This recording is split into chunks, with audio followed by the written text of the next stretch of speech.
వాళ్ళని మాత్రం టూరిస్టుల్లాగా సంబోధించి వీళ్ళంతా పనికి మాలిన వాళ్ళు, వీళ్ళంతా వస్తారు గిట్నే పోతారు అనేటువంటి చులకన భావంతో మాట్లాడాడు. జాతీయ పార్టీలకి అన్ని రాష్ట్రాలలో కార్యకలాపాలు ఉంటాయి, పార్టీ ఉంటుంది, బాధ్యత కూడా ఉంటుంది జాతీయ పార్టీలకి. కానీ ప్రాంతీయ పార్టీలు ఆ ప్రాంతీయ ప్రజల యొక్క ఆస్పిరేషన్స్కి అనుగుణంగా, ఆ ప్రాంత ప్రజల ఆస్పిరేషన్స్కి అనుగుణంగా పార్టీలు పుట్టుకొచ్చి ప్రభుత్వాలు కొనసాగిస్తాయి. అట్లా అనేక రాష్ట్రాలలో, బెంగాల్లో మమతా బెనర్జీ గారు నా బెంగాల్ అని చెప్పి మాట్లాడతారు, తమిళనాడులో స్టాలిన్ గారు నా తమిళనాడు మాట్లాడతారు. నిన్న మొన్నటి వరకు కూడా 2014 ఎన్నికలలో కేసీఆర్ గారు స్వయంగానే మాట ఏంటంటే,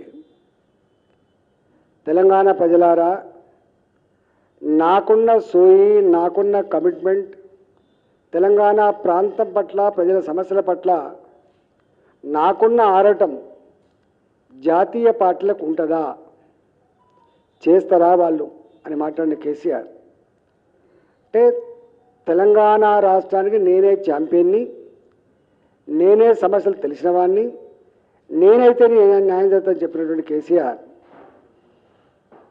ఆ ప్రజల ఆశీర్వాదం పొంది ఇవాళ ఆ ప్రజల్నే గంగల ముంచి, ఆ ప్రజలు నట్టేట ముంచి ఇవాళ పంజాబ్ రాష్ట్రమట, హర్యానా రాష్ట్రమట, కర్ణాటక రాష్ట్రం, మహారాష్ట్ర రాష్ట్రం లాంటి రాష్ట్రాలకు పోయి ఈయన ఏం వెలుగబెడతాడో ఆలోచన చేయమని చెప్పి నేను కోరుతా ఉన్నా. అసలు కథ ఏంటంటే, గత 2 నెలలుగా ఆర్థిక వ్యవస్థ అంతా కుదేలైపోయింది. జీతాలు ఇచ్చే పరిస్థితి లేదు. చివరికి జీతభత్యాలు కూడా 33 జిల్లాలను గ్రూపులుగా పెట్టి ఒక్కొక్క గ్రూపు జిల్లాలకు ఒక్కొక్క రోజు జీతం వేసే పరిస్థితి. మధ్యాహ్న భోజనం వండిన వాళ్ళకు డబ్బులు లేవు, చిన్న చిన్న కాంట్రాక్ట్ చేసిన వాళ్ళకు డబ్బులు లేవు. కేంద్ర ప్రభుత్వం నుంచి వెళ్ళి గ్రామ పంచాయతీలకు, మున్సిపాలిటీకి వచ్చే డబ్బులు కూడా మొత్తం వాడుకొని వాళ్ళకు కూడా సకాలంలో డబ్బులు పంపని కారణంగా గ్రామ పంచాయతీలలో, మున్సిపాలిటీలలో పనిచేసే వాళ్ళకు జీతభత్యాలు లేవు. అంతేకాకుండా ఇంకా దారుణం ఏంటంటే, ఇక్కడ వడ్ల కొనుగోలు నడుస్తూ ఉన్నాయి. 24 అవర్స్లో డబ్బులు ఇస్తా అని చెప్పిండు. వడ్ల కొనుగోలు కొనుగోలు చేసిన రైతాంగానికి డబ్బులు లేవు. మొత్తం ఉక్కిరి బిక్కిరి అయిపోయి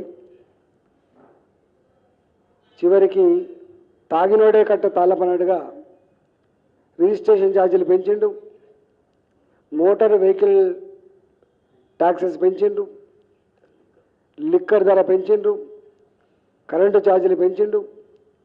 ఇవి సాలైనట్టుగా పోలీస్ వెల్ఫేర్ సొసైటీ, సింగరేణి కార్మికుల వెల్ఫేర్ సొసైటీ, ఆర్టీసీ కార్మికుల వెల్ఫేర్ సొసైటీ వాళ్ళ దగ్గర జమ అయినటువంటి డబ్బులు కార్మికులు ఇల్లు కట్టుకున్నప్పుడు పిల్లల ఫీజుల కోసమో, పిల్లల పెళ్లి చేసుకోవడం కోసమో లోన్ తీసుకుంటారు.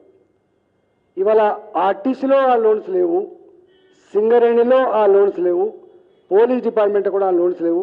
అవన్నీ కూడా మొత్తం గుంజేసుకున్నాడు, వాడేసుకున్నాడు. చివరికి ఆయా డిపార్ట్మెంట్లలో అక్కడో ఇక్కడో అనాదిగా 5 కోట్ల రూపాయలు, 10 కోట్ల రూపాయలు, 20 కోట్ల రూపాయలు డిపాజిట్స్ ఉంటాయి. రకరకాల కారణాల వల్ల డిపాజిట్స్ ఉంటాయి.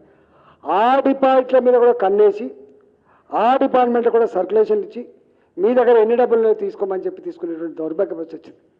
ఒక్క మాటలో చెప్పాలంటే, ఇవాళ ఈ ముఖ్యమంత్రి గారు తెలంగాణ రాష్ట్రం వచ్చినాడు అంటే తెలంగాణ ప్రజల పట్ల, రాష్ట్రం పట్ల నాకున్న తపన ఇంకోరికి ఉంటుందా అని చెప్పినటువంటి ముఖ్యమంత్రి ఆనాడు 68,000 కోట్ల రూపాయలు ఎఫ్ఆర్బిఎం రుణాలుంటే 6,000 కోట్ల రూపాయలు గ్యారంటీ రుణాలుంటే మొత్తం కలిస్తే 74,000 కోట్లు మాత్రమే.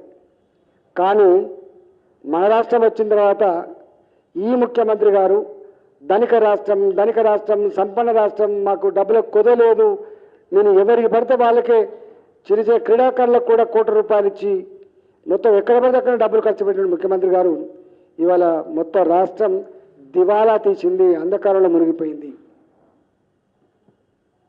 మొన్న కాగ్ ఆయన ఏమనుకుంటే మొత్తం సమాజం అంతా నా మాటలు గాడితో మభ్యపెడుతున్నా, సమాచారం అంతా కూడా ఇక్కడ పబ్లిక్ డొమైన్లో పెట్టకుండా నేను డైవర్ట్ చేస్తా ఉన్నా, నా సమాచారం బయటకు వెళ్తా అని చెప్పి భావించారు. కానీ ఒక కాగ్, ఈ దేశంలో ఒక కాగ్ అంటూ ఉందని, ఆ కాగ్ అన్ని రాష్ట్రాల ఆర్థిక స్థితిగతుల మీద కన్నేసి ఉంచుతుందని ఆడిట్ చేస్తానని విషయం మర్చిపోయింది. మన కాగ్ 2022 జనవరి నాటికి ఎఫ్ఆర్బిఎం రుణాలు 3,18,000 కోట్లు అని చెప్పి తేల్చారు. గ్యారంటీ రుణాలు 1,35,000 కోట్లు అని తేల్చారు. ఈ రెండు కలిస్తే ఆల్మోస్ట్ 4,53,000 కోట్ల రూపాయలు రుణమైంది. వీళ్ళు చెప్పే కార్పొరేషన్లు, ఇరిగేషన్ కార్పొరేషన్ కానీ, మిషన్ భగీరథ కార్పొరేషన్ కానీ ఎక్కడ కూడా సింగిల్ పైసా ప్రజల దగ్గర నుంచి రాదు. ఆయా కార్పొరేషన్లు గవర్నమెంట్ డబ్బులు ఇస్తే తప్ప మళ్ళీ అప్పులు కట్టే పరిస్థితి లేదు. ఇవన్నీ కూడా కాగ్ రిపోర్ట్లు ఇచ్చిండ్రు. ఇవాళ మొత్తం కలితే 4,53,000 కోట్లు గప్పటికే అయింది. ఇంకా ఇవాటి చూస్తే నాకు వేసి ఇంకా పెరిగిపోయేటువంటి ఆస్కారం ఉన్నది.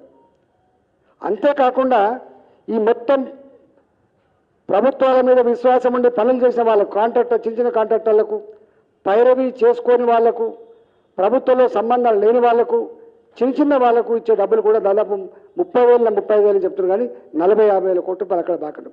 ఈ రెండు కలిస్తే 5,00,000 కోట్ల రూపాయలు ఇవాళ బాకీలు పడ్డాం మనం. ఇవాళ ప్రతి దానికి కేంద్రాన్ని నిందిస్తారు. కేంద్ర ప్రభుత్వం ఒక సిస్టమ్, ఒక పద్ధతి ఉంటుంది.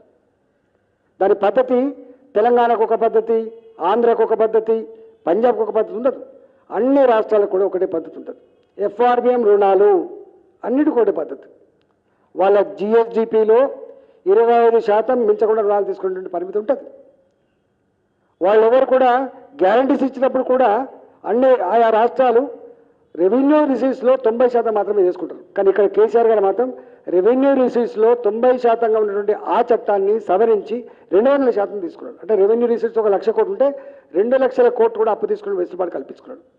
అంటే ఎంత మేరకి ఎట్లా లోన్లు రావాలి, ఎట్లా అప్పుల పాలు చేయాలి, నేను రాచరికంలాగా రాజులాగా ఎట్లా పంచాలి, ఇదే నిర్ణయం తప్ప అసలు ఈ రాష్ట్రం ఎట్లా బాగు చేయాలన్నటువంటి కాన్సెప్ట్ ఆయనకు లేదు. పాపం ఆయనకు టైం లేదు. వాస్తవంగా ఆయన దగ్గర పనిచేసే మంత్రులకు స్వేచ్ఛ లేదు. ఆ మంత్రులకు ఆ డిపార్ట్మెంట్ పట్టు ఉండదు. ఆ డిపార్ట్మెంట్లో రివ్యూ చేసే అధికారం ఉండదు. రివ్యూ చేసే సమస్య ఫైండింగ్ ఉంటే దాన్ని పరిష్కరించేటువంటి సత్తా ఉండదు. మంత్రి అంటే కేవలం ఒక 2 కార్లు పోలీసుల ముందట 2 కార్లు వెనుక పెట్టుకొని తిరిగేటువంటి ఇది తప్ప వాళ్ళు నా మీద గయ్యి మంత్రి కావచ్చు. కానీ వాస్తవంగా ఏ మంత్రికి కూడా ఆయా డిపార్ట్మెంట్స్లో ఆయా సమస్యలు పరిష్కరించే సత్తా లేదు. ఇవాళ నేను ఒక్కటే మీ కళ్ళ ముందు కనబడుతున్నది, మంత్రి పదే చెప్తూ ఉంటాడు, సివిల్ సప్లైస్ మంత్రి, ఎక్కడ కూడా కిలో కంటే ఎక్కువ పెట్టద్దని చెప్పి. కానీ ఇలా ఎక్కడ పోయినా కూడా 2 కిలోలు 3 కిలోలు 4 కిలోలు 40 కిలోల బస్తా మీద. నేను మొన్న పోయి ఒక 2-3 రైస్ మిల్ల ముందు ఆ లారీలు ఆగితే ఎన్ని రోజులు పడుతుంది అంటే 4 రోజులు పడుతుంది బిడ్డ, 5 రోజులు పడుతుంది. ట్రాన్స్పోర్ట్ లారీలలో నింపి అన్లోడ్ చేయడానికి 4 రోజులు పడుతుంది బిడ్డ అని చెప్తున్నారు. కళాలలో 30 రోజులు అని చెప్తారు. వాళ్ళు అడితే అంటున్నారు వాళ్ళు కింటాల్ అనక 8 కిలోల నుంచి 10 కిలోలు తెస్తున్నారు. అంటే ఎక్కడ కూడా మంత్రులు ఇచ్చినటువంటి స్టేట్మెంట్లకి వాల్యూ లేదు. ఇవాళ దానివల్ల దాని పర్యవసానం వల్ల ఇవాళ ఈ స్థితి వచ్చింది. నేను ఒక్కటే ముఖ్యమంత్రి గారికి నేను డిమాండ్ చేస్తున్నా, ఇప్పటికైనా మీకు 2023 డిసెంబర్ వరకు మీకు అధికారం ఇచ్చిండ్రు. మీరే చెప్పిండ్రు నాకు అధికారం ఇచ్చిందని చెప్పి.